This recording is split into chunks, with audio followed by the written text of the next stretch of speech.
మధురం మధురం నీ వాక్యం నా త్రోవకు దీపం నీ వాక్యం. యేసు నామంలో మీకు శుభములు సమృద్ధిగా కలుగును గాక. మధురం నీ వాక్యం అనే కార్యక్రమానికి స్వాగతం. ఈరోజు మనం దేవుని వాక్కును ప్రకటించుటలోని శక్తి అనే అంశాన్ని ధ్యానించుకుందామండి.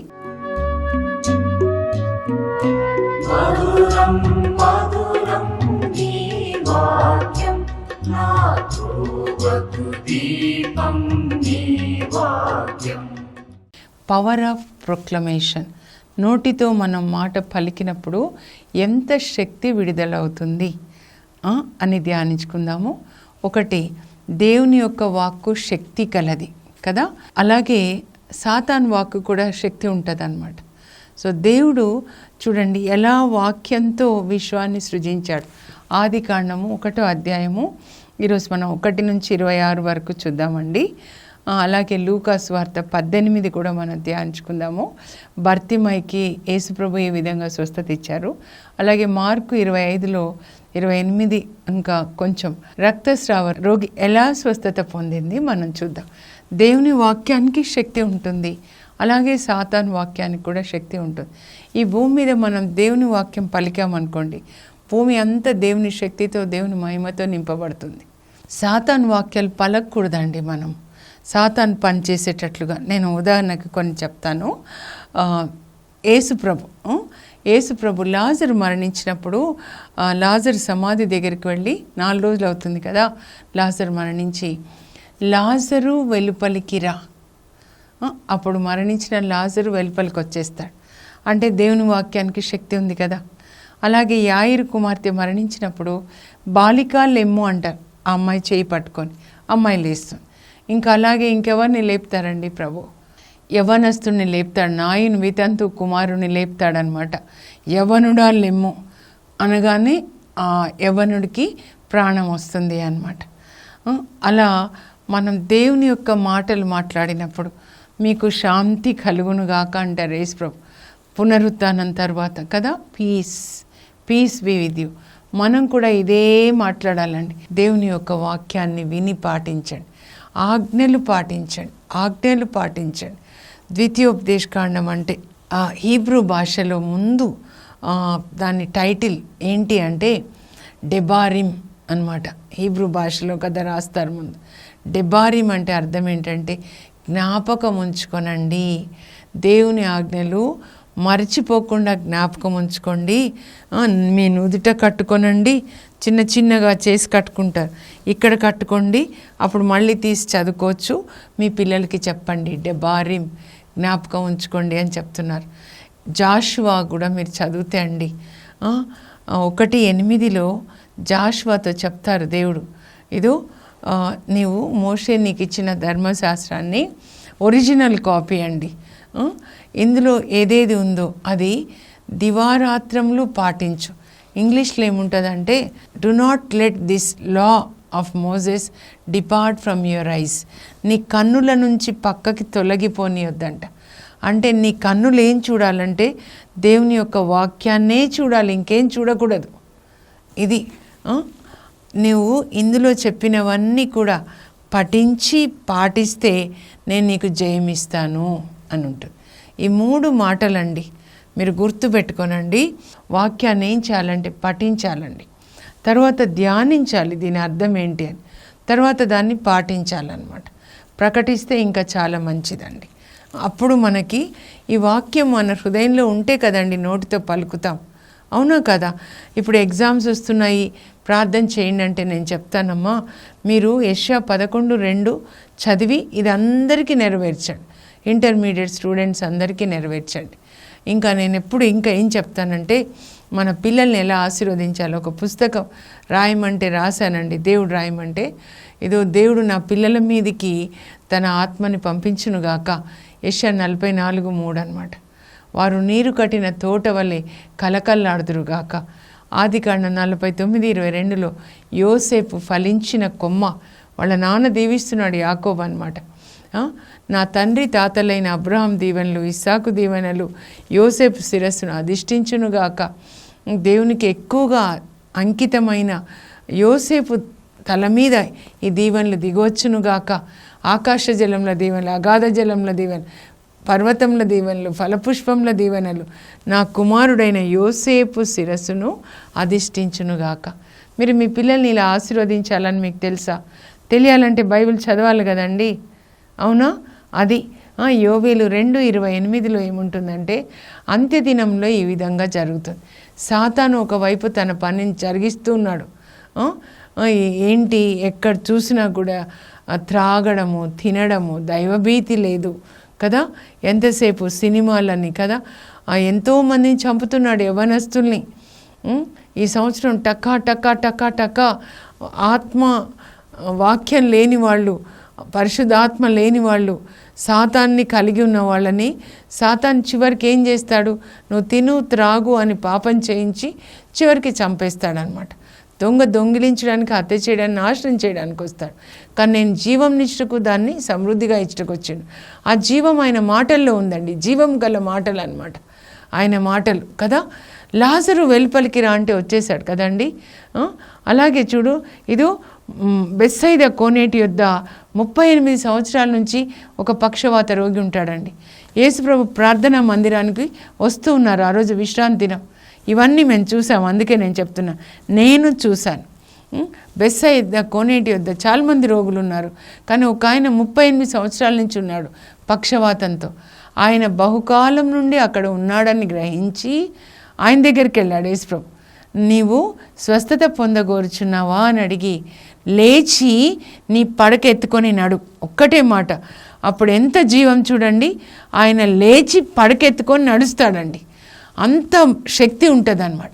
అదే శక్తి దేవుడు మనకిచ్చారండి.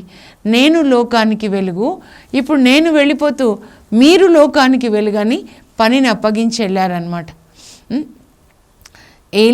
ఎలీషాలో ఒక మాట పలికండి. ఏలియా అంటాడు, నేను చెప్పిననే తప్ప ఈ దేశంలో కొంతకాలం వాన కానీ మంచు కానీ కురియదు, అంతే ఆగిపోతుందండి. తర్వాత మళ్ళీ ప్రార్థన చేస్తాడు, మళ్ళా దేవుడు వర్షాన్ని ఇస్తారనమాట. 1 రాజులు 17-18 చదవాలి మీరు. ఎలీషాని చూద్దాం. ఆయన శిష్యుడు గురువుగారి దగ్గర 5 సంవత్సరాలు ఉంటాడండి, సేవ చేస్తాడు ఎలీషా గురువుగారికి, ఏలియాకి అనమాట. అప్పుడు ఏలియా మరి పరలోకానికి వెళ్తూ ఉన్నప్పుడు ఆయన అంగి వచ్చి కింద పడితే అది ఆయన తీసుకుంటాడు. అదే అడుగుతాడు ఏలియాని, మీ అభిషేకంలో 2 అంతలు నాకు కావాలి, ఎందుకంటే 5 సంవత్సరాలు సేవ చేశాడు కదా, నేను ఇంకా వెళ్ళిపోతున్నాను. దేవుడు చెప్తారండి, ఆయన స్వరాన్ని వినడము మీరు అలవాటు చేసుకుంటే ఎప్పుడు పరలోకానికి తీసుకెళ్తారు అదంతా ప్రభు చెప్తారు. ఏలియా కూడా అలాగే చెప్తారు. ఎలీషాకు అభిషేకం వస్తుంది, వచ్చిన తర్వాత ఎన్ని అద్భుతాలు చేస్తాడండి. అంటే ఎందుకంటే ప్రజల సమస్యలకి పరిష్కారంగా ఆయన ఉంటాడనమాట. ఎరికోకు వెళ్ళినప్పుడు ఈ నీళ్లు మంచివి కాదయ్యా, ఈ నీళ్లు తాగితే మరి అబార్షన్స్ అవుతున్నాయి స్త్రీలకి అని అంటే, అప్పుడు ఆ నీటిని శుద్ధి చేసి ఇది ప్రభువు వాక్కు అంటాడనమాట. ఇప్పటి నుంచి ఈ నీళ్ళు ఇంకా అలాంటిది గర్భస్రావం అదేమీ జరగదని, ఇప్పటికీ అలాగే ఉంటుంది అనమాట. దేవుడు ఇక్కడ మాట్లాడుతున్నాడు, ఆయన బయట మాట్లాడుతున్నాడు. ప్రభు వాక్యం ఇది అంటాడు. మీ హృదయంలో దేవుని మాటలు ఉంటే బయటికి అదే వస్తుందండి. హృదయ పరిపూర్ణత నుండి కదా దేవుని యొక్క మాట వస్తుంది. లోపలేముంటే అది వస్తుంది. ఇప్పుడు ఏం చేయాలి? మీరు వాక్యాన్ని పోగు చేసుకోవాలి. మన్నాన్ని వేకొనే నింపుకునేవాళ్ళు కదా, పోగు చేసుకునేవాళ్ళు. మీ హృదయాన్ని వాక్యంతో నింపుకొని అవే మాటలు మీరు పలకాలన్నమాట. అలాగే ఎలీషా అండి, దేవుడు అంటాడు ఆదికాండం 18:10 అబ్రాహాము దేవుడికి దేవదూతలకి ఆతిథ్యం ఇచ్చిన తర్వాత వాళ్ళు ఇంట్లోకి వచ్చేస్తారు. ఇంట్లోకి వచ్చే ఏడాది నాటికి అబ్రాహాము నీ భార్య సారా కొడుకు పుడతాడు. దేవుడు చెప్పింది ఆదికాండం 18:10. మరి ఆదికాండం 21:1 మీరు చదివితే సరిగ్గా దేవుడు చెప్పిన సమయానికే సారా కొడుకు పుట్టాడు. ఇప్పుడు దేవుడు ఏమంటారంటే ఇర్మియాతో, ఇర్మియా నా మాటలు నీ నాలుక మీద పెడతాను, అప్పుడు నీవు ఆ మాటలే పలకాలి. అది మీతో కూడా చెప్తున్నారు, నా మాటలన్నీ నీ నాలుక మీద పెడతాను, మీరు ఆ మాటలే మాట్లాడండి అని. ఇప్పుడు అలా మాట్లాడాడు కదా దేవుడు అబ్రాహాంతో, వచ్చేడాది నాటికి సారా నీ భార్య సారా కొడుకు పుడతాడని. మరి ఎలీషా ఎంత ఫీడింగ్ అయిందంటే ఆయనకి, షూనేము వనిత ఎలీషా కొరకు ఒక పైన గదిని కట్టించి ఆతిథ్యం ఇచ్చినప్పుడు అప్పుడు ఎలీషా ఆమెతో అంటాడు, షూనేం వనితతో, వచ్చే ఏడాది సరిగ్గా ఇదే సమయానికి నీ కౌగిట్లో కొడుకు ఉంటాడు. అప్పుడు ఆమె, మీరు అబద్ధాలు ఆడొద్దయ్యా, మీరు ప్రవక్త అంటుంది. కానీ సరిగ్గా ఎలీషా చెప్పిన సమయానికి ఆ షూనేం వనితకి కొడుకు పుడతాడనమాట. చూడండి, దేవుడు పలికిన మాటలు మనం కూడా పలకాలి. మానవుడు మమ్ము పోలి మాలాగా ఉండాలి అని సృజిస్తారండి. ఆదికాండం 1:26లో దేవుని పోలి అంటే ముందు ఎక్కడ దేవుని పోలి, దేవుడు ఏం మాటలు మాట్లాడారో మనం కూడా అదే మాటలు మాట్లాడాలన్నమాట. నీకు స్వస్థత కలుగును గాక, నీకు శాంతి కలుగును గాక, అలా దేవుని మాటలే మాట్లాడాలన్నమాట. ఇప్పుడు పేతుర్ని తీసుకుందామండి. యేసు ప్రభు 12 మందికి కూడా ట్రైనింగ్ ఇస్తారు, 3.5 సంవత్సరాలు కదా. మరి పేతురు చూస్తాడనమాట ఎలా యేసు ప్రభు యాయిరు కుమార్తెను లేపారు. ముగ్గురిని లోపల తీసుకెళ్తాడు కదా పేతురు, యాకోబు, యోహాన్. ఆ అమ్మాయి చేయి పట్టుకొని బాలిక లెమ్ము అన్నారు. అప్పుడు ఆ బాలిక లేస్తుంది. యేసు ప్రభు అన్నప్పుడు లేస్తుంది అనమాట. అప్పుడు ఇదంతా కూడా వాళ్ళ హృదయంలో దాచుకుంటారనమాట. అప్పుడు తబిత మరణించినప్పుడు అప్పుడు ఏమంటున్నాడు పేతురు, తబిత లెమ్ము అన్నాడు అనమాట. అంటే యేసుప్రభు ఏం మాట్లాడారో అదే ఈయన మాట్లాడుతున్నాడు. యేసుప్రభుని 100కి 100 పాళ్ళు ఆయన ఇమిటేట్ చేయాలి. Imitation of Christ. క్రీస్తుని అనుసరించే వాళ్ళు క్రీస్తు శిష్యులండి. అది ఆయన యొక్క హృదయ వాంఛ, మన వాంఛలు. ఆయన ఏం మాట్లాడాడో మీరు అదే మాట్లాడండి. ఉపవాసం అంటే నేను అదే చెప్తాను, మీరు ఏ ప్రార్థన చేయకండి, మత్తయి సువార్త అలా చదవండి, మళ్ళా చదవండి. అదంతా ఇంకా బైబిల్ తెరవకుండా మత్తయి సువార్త నోటితో చెప్తా ఉండండి. ఇది అబ్రహాము గోత్రస్థుడు, దావీదు వంశజుడు నాకు యేసుక్రీస్తు వంశావళి. అబ్రహామునకి ఇస్సాకు, ఇస్సాకు యాకోబు, యాకోబుకి యూదా అలా జన్మించారని చెప్పాలన్నమాట. ఉన్నది ఉన్నట్లుగా దావీదు కుమారుడు ఒక యోసేపు, నీవు మరియమ్మని నీవు స్వీకరించడానికి భయపడొద్దు, ఆమె పరిశుద్ధాత్మ ప్రభావంలో గర్భం ధరించింది, ఆమెను స్వీకరించి అంటే పెళ్లి చేసుకొని పుట్టబోయే బాబుకి యేసు అని పేరు పెట్టాలి. యేసు అనగా ఆయన తన ప్రజలను వారి పాపం నుండి విడిపిస్తాడు. ఇదంతా ఈ విధంగా జరిగింది. యెషయా ప్రవక్త పలికిన విధమున. ఇదిగో కన్యక గర్భం ధరించి కుమారుని కంటుంది, ఆమె అతనికి ఇమ్మానుయేల్ అని పేరు పెడుతుంది. ఇమ్మానుయేల్ అనగా దేవుడు మనతో ఉన్నాడని అర్థము.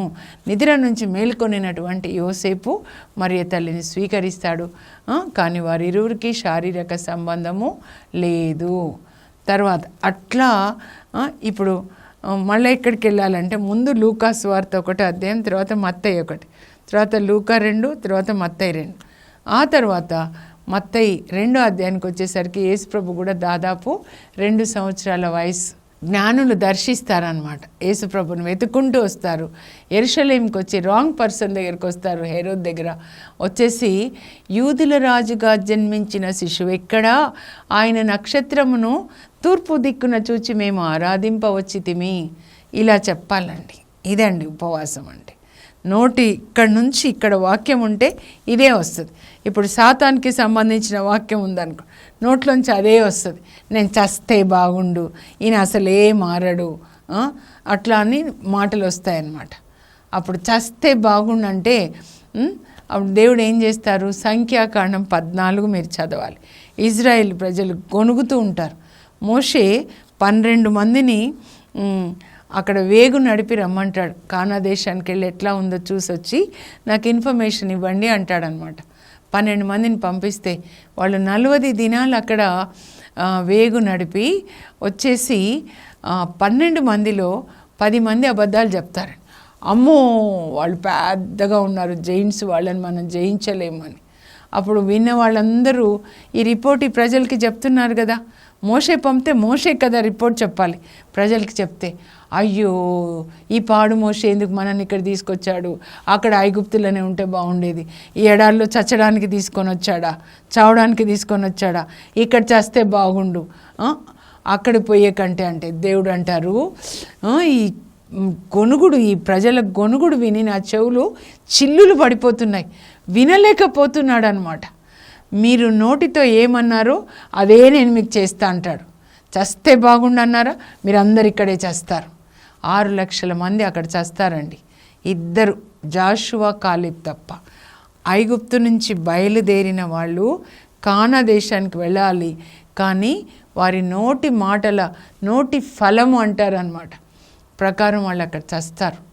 మీరు మనిషి నరుని జీవితము ఎలా ఉంటుందంటే తన నాలుకను ఎట్లా వాడుకుంటే అలాగే ఉంటుంది. సామెతలు 18, 20, 21. మీ నాలుకతో మీరేం మాట్లాడారో మీ జీవితం అంతే. కానీ ఎవరిని బ్లేమ్ చేయకండి. ఈమె వల్ల ఇట్లా అయ్యాను, ఆయన వల్ల. నువ్వేది మాట్లాడతావో నీకు అదే దొరుకుతుంది అన్నమాట. నువ్వు దేన్ని విత్తుతావో అదే నువ్వు కోస్తావు. మామిడి చెట్టు విత్తనం వేస్తే మామిడికాయలు వస్తాయి, ముళ్ళ చెట్లు వేస్తే అదే వస్తుంది. గలతీ 6లో ప్రభు చెప్తారు, 6:7 అన్నమాట. ఏది కోస్తే నువ్వు, ఏది విత్తితే నువ్వు దాన్నే కోస్తావు. శరీరంలో నువ్వు విత్తావనుకో, అప్పుడు ఈ శరీరం నుంచి వచ్చే పంట ఏంటి అంటే తినడం, త్రాగడము చేస్తూ ఉన్నావు, పాపం చూడడం, నరకానికి వెళ్ళిపోతావు అంతే. నువ్వు ఆత్మలో విత్తుతున్నావు అనుకో, అప్పుడు నువ్వు మరి జీవం పరలోకానికి వెళ్తావని. ఏది మాట్లాడతావు? మీ పిల్లలు పనికి రాని వాళ్ళు అయిపోతారు. త్రాగుబోతులు ఏం శపిస్తారండి, చెప్తారు ఒక్కొక్కరు వచ్చి, ఒరే నువ్వు చస్తావురా, నువ్వు అడుక్కొని తింటావురా. యాక్సిడెంట్స్ ఎందుకు అవుతున్నాయండి? Car accidents, scooter accidents. నోటితో మీరు అట్లా మాట్లాడినప్పుడు సాతానికి లీగల్ అథారిటీ వస్తుంది అన్నమాట. ఇన్విటేషన్, లీగల్ అథారిటీ తీసుకొని నువ్వు చస్తావురా అంటే అబ్బాయిని చంపే వరకు విడిచిపెట్టడండి. ఎంత భయంకరమైనదో మీకు తెలియట్లేదు. త్రాగుబోతులు అయిపోతున్నారు. త్రాగితే ఎక్కడికి పోతారు మీరు? ఎక్కడికి పోతారు? 1 కొరింథీ 6, 9, 10 చదవండి. త్రాగుబోతులు నరకానికి వెళ్తారని ఉంటుంది. పిల్లల్ని శపించడానికా దేవుడు మీకు పిల్లల్నిచ్చింది? భార్యని కొట్టడానికా పిల్లల్నిచ్చింది? మీకు భార్యనిచ్చింది? ఎంతమంది భారతదేశంలో త్రాగుబోతులు త్రాగి పిల్లల్ని శపించడం వల్ల ఒరే నువ్వు పనికిరాను అవుతావురా. వాళ్ళు ఎంత చదువుతారు పాపం, ఎంత చదివినా ఆ శాపం వల్ల వాళ్ళకి ఒక చోట ఎక్కడికి వెళ్ళినా జాబ్ రావట్లేదు. ఎంతమంది స్ట్రగుల్ అవుతున్నారండి. ఇప్పుడు మీరు చెప్పాలి, గలతీ 3:13 ప్రకారం యేసు ప్రభు సిలువలో శాపమై మరణించి మనందరి శాపాలు తన మీద వేసుకొని సిలువకి కొట్టేసి అబ్రహాం దీవెనలో ప్రవేశించడానికి మనకి ద్వారం తెరిచాడు. పరిశుద్ధాత్మని పొందడానికి కూడా. శాపంలో ఉన్నప్పుడు వాళ్ళు రాలించలేరు కాబట్టి మనం ఏం చేయాలంటే, ప్రభా నేను కోపంతో మాట్లాడిన మాటలు నేను కొట్టేస్తున్నాను, క్యాన్సిల్ చేస్తున్నాను. సైతానికి ఇచ్చిన ఇన్విటేషన్ తీసేసుకొని నువ్వు సిలువలో మరణించావు కనుక మా మీద మనం మాట్లాడిన మాటలు పిల్లలకి శాపం అయితే ఆ శాపం అంతా మీరు తీసుకోండి ప్రభా. కొట్టేసి మా పిల్లలకి అబ్రహాం దీవెనలు ఇవ్వండి. నేను ఆశీర్వదించి అనేకులకు ఆశీర్వాదకరంగా మారుస్తాను. అబ్రహాంతో దేవుడు చెప్తారు. ఆ మాటలు పలకండి మీ పిల్లల మీద. బైబిల్ తీసి చదవండి. ఏం చేస్తారు? చదివి పిల్లల్ని ఆశీర్వదించండి. ఆదికాండం 49లో ఎన్ని ఆశీర్వాదాలు ఉంటాయి తెలుసా? ఇస్సాకు తన కొడుకు యాకోబుని దీవిస్తాడు. నాయన సకాలంలో నీ చేలలో వానలు కురీనుగాక, పంట పుష్కలంగా పండునుగాక, గాదెల నిండా ధాన్యముండునుగాక. ఇప్పుడైతే మళ్ళీ ఎండాకాలం కదా, మనకి నీళ్లు సమృద్ధిగా కావాలి. ఆదికాండం 26:19 నేను ఎప్పుడు చెప్తాను. ఇదిగో ఇస్సాకు బావులతో వితే జలపడింది. ప్రభా జలలు పడి నీటి ఊటలు కింద నుంచి పైకొచ్చునుగాక. దేవుడు నోవా కాలంలో కూడా పైనుంచి వర్షం, కింద నుంచి నీటి ఊటలు. అది కాదు కానీ నీటి ఊటలు పుట్టునుగాక బావులలో. మనకి తెలంగాణలో నదులు లేవు కాబట్టి మనం ఇలాంటి ప్రార్థన చేయాలి. నీటి ఊటలు. ఇంకా అమ్మాయిని అక్కడ వెళ్ళినప్పుడు చూడండి, ఆదికాండం 21లో హగార్ని పంపించేస్తే, ఇష్మాయిల్ని పంపించేస్తే దేవుడు అక్కడ ఒక నూతిని ఆమె కోసం, బాబు కోసం సృష్టిస్తే నూతి నిండా నీళ్ళు ఉన్నాయంట. ఇలా తీసుకుంటుంది అన్నమాట. అలా ఉండాలి. యాక్చువల్గా బావి అంటే ఏంటంటే మన హృదయం అన్నమాట. మీరు మీలోనున్న బావి నుంచి జీవజలములని మీరు చేదుకుంటారు. దేవుని వాక్యం ఇక్కడి నుంచి ఇక్కడికి వచ్చేయాలండి. అప్పుడు ఇక్కడి నుంచి బయటకు వచ్చేయాలన్నమాట. మీకు శాంతి కలుగునుగాక, నేడు మీ ఇంటికి రక్షణ వచ్చునుగాక, దేవుడు మీ పిల్లలకి బంగారు భవిష్యత్తు ఇచ్చుదురుగాక, మీ పిల్లలు అనేకులకు ఆశీర్వాదకరంగా అందురుగాక. ఇదిగో ఈ మాట నేను చెప్పుకుంటాను. యెషయా 59:21. దేవుడు నా నోట ఉంచిన పలుకులు, నా మీద, నా తల మీద ఉంచిన ఆత్మ ఎప్పటికీ అది నా నుండి తొలగిపోదు, ఎప్పటికీ ఉంటుంది. అది నా తర్వాత నా పిల్లల నోట్లో, నా పిల్లల పిల్లల నోట్లో ఏ నాటికి విడిపోకుండా వాళ్ళ నోట్లలో ఉండునుగాక. మనకి ఐశ్వర్యం ఏంటంటే దేవుని వాక్యమేనండి. ఇదే ఐశ్వర్యం. ఆ ఐశ్వర్యం ఇక్కడికి ట్రాన్స్ఫర్ కావాలి. తపస్కాలంలో ఇక్కడి నుంచి నోట్లోంచి రావాలి. అంతా ఆశీర్వదించండి. మా దేశంలో దేవుని నీతి ప్రవహించును, లంచగొండితనం వెళ్ళిపోవును గాక, న్యాయం ప్రవహించును, కోట్లల్లో న్యాయం నెగ్గును గాక. దేవుడు జడ్జెస్ ద్వారా, అడ్వకేట్స్ ద్వారా న్యాయాన్ని, సత్యాన్ని గెలిపించుదురుగాక. అందరూ టీచర్లు అందరూ యేసు ప్రభులాగా మంచి టీచర్స్గా ఉండి పిల్లల్ని దేవుని బిడ్డలుగా తయారు చేయుదురుగాక. ఇలా మీరు ఆశీర్వదించాలి. 128వ కీర్తన, నేను నా బిడ్డల్ని కన్నులారా చూచుదునుగాక, వాళ్ళని ఆశీర్వదించుదునుగాక. అలా మనం ఆశీర్వదించాలండి. I'm also joyful, victorious, healthy, wealthy, wise. My children are victorious people, joyful people. Bartimaeus కూడా నేను చెప్తాన్నాను కదా, యేసు ప్రభు ఎరికో వెళ్తూ ఉంటే అక్కడ కూర్చుంటాడు దారి ప్రక్కన. ఆయన కళ్ళు కనపడవు కానీ చెవులు బాగా వినపడతాయి కదా. ఎవరు వెళ్తున్నారంటే నజరేతుడైన యేసు. నజరేయుడైన యేసు. అమ్మో, ఇది నా కృపా సమయం అని చెప్పి యేసు దావీదు కుమారుడా నన్ను కరుణించు అంటాడనమాట. అప్పుడు వాళ్ళందరూ నోరు మూసుకో గుడ్డివాడా అని ఉంటారు. ఇంకా పెద్దగా నోరు మూసుకో అంటే మీరు నోరు మూసుకోవద్దు, ఇంకా పెద్దగా యేసు దావీదు కుమారా. అప్పుడు ఆయన చెవిలోకి వెళ్ళి ఆగిపోతాడు, అడుగు ముందుకు వేయడు. ఆయనను తీసుకొని రండి, తీసుకొస్తాడు. ఏం కావాలి నీకంటే, నాకు చూపు కావాలి, అట్లే అగుగాక, నీవన్నట్లే అగుగాక. ఇప్పుడు కూడా మీతో చెప్తున్నావు, ఏదంటావో అది జరుగునుగాక. అంటే ఏదంటే బైబిల్ వాక్యాలండి. దేవుడు ఏదైతే రాశాడో, దేవుని వల్ల ఏది పలకబడిందో అది మీరు పలకాలి. ఇద్దరు అగ్రీ కావడం అంటే, ఒకటి దేవుడు చెప్పాడు, ఇప్పుడు నేను ఆయనతో అగ్రీ అవుతున్నా. దయ్యంతో అగ్రీ కాకండి. అగ్రిమెంట్స్ అంతా క్యాన్సిల్ చేసుకోండి. దేవునితో అగ్రీ కండి. అర్థమైంది కదా. రక్తస్రావ రోగి ఏమనుకుంటుంది, ఆయన అంగి అంచు తాకితే నాకు స్వస్థత, తాకగానే స్వస్థత అయిందా? మీరు ముందు అనుకోవాలి, తర్వాత మాట్లాడాలన్నమాట. కనుక మన మనస్సు, renew your mind with the word of God. రోమా 12:2. మీ మనస్సుని దేవుని వాక్యంతో నూతనపరచుకోండి. ఒక డాక్టర్ గారు చెప్తే, న్యూరాలజిస్ట్ అండి ఆయన, చెప్తే నేను విన్నాను. ఏంటనంటే, మీరు మీ మనస్సులో, బ్రెయిన్లో న్యూ పాత్వేస్ క్రియేట్ చేసుకోవాలంట. మీరు నోటితో మంచి మంచి మాటలు మాట్లాడుతుంటే అప్పుడు అది మొత్తం బ్రెయిన్కి అంతా, బాడీకి అంతా వెళ్ళిపోతుందంట. I'm precious to my Jesus. నేను చెప్పుకుంటాను, ఐఎమ్ బ్రైడ్ ఆఫ్ జీసస్. నేను ఆయనకు అమూల్యమైన బిడ్డ. దేవుడు యేసు ప్రభు నా భర్త, నేను ఆయనకి ప్రత్యేకమైన బిడ్డ అని చెప్పుకుంటుంటే అప్పుడు ఏమవుతుందంటే, ఆ నెగిటివ్ థింగ్స్ అవన్నీ వెళ్ళిపోయి పాజిటివ్ వైబ్స్ వచ్చేస్తాయి అన్నమాట. సో మీరు 40 డేస్లో, ఆయన ఏం చెప్పారంటే, మీ మైండ్ సెటప్ అంతా 40 డేస్లో మారిపోయి మీరు మంచిగా అవుతారని. బైబిల్లో ఏదైతే పౌలు చెప్పాడో అది నేను చెప్తున్నాడు. 40 డేస్లో మీ మైండ్ సెటప్ నిరాశ పోయి మీలో ఆశ వస్తుందన్నమాట. ఎప్పుడు దేవుని మాటలు మాట్లాడు. నేను దేవునికి అమూల్యమైన బిడ్డ, ఆయన నా కోసం రక్తం ఇచ్చాడు, అన్నీ ఇస్తాడు. ఆయన తన ఐశ్వర్యాన్ని బట్టి నా అవసరాలన్నీ తీరుస్తాడు. I more than a conqueror through him who loves us. ఈ విధంగా దేవుని యొక్క మాటలు మీరు పలకండి. There is power in the proclamation. నీ నోటికి చాలా బలం ఉంది, కానీ దేవుని మాటలే మీరు పలకండి. ముందు ఇక్కడ దాచుకోండి. ఇక్కడ లేకుండా ఉంటే ఇప్పుడు మీరు చదువుతూ ఉండండి నోటితో. అవి ఇక్కడికి వెళ్ళిపోతాయి. రాస్తూ ఉంటే దేవుడు మీ హృదయంలో కూడా రాస్తారనమాట. This is new covenant. నూతన నిబంధన ఏంటంటే ఇర్మియా 31, 33, 34. అదే పౌలు కూడా హెబ్రీ 8, 10, 12 వరకు రాస్తాడు. పాప క్షమాపణ యేసు ప్రభు శిలువ మరణం ద్వారా. అందుకే ఆయన శిలువని దాటి అటు ఇటు వెళ్ళొద్దు. ఎప్పుడు మన ఫోకస్ యేసు ప్రభు శిలువ మీదే ఉండాలి. ఆ శిలువ వేయబడిన క్రీస్తుని మేము ప్రకటిస్తున్నాం అంటాడనమాట. 1 కొరింథీ 1:23 పౌలు.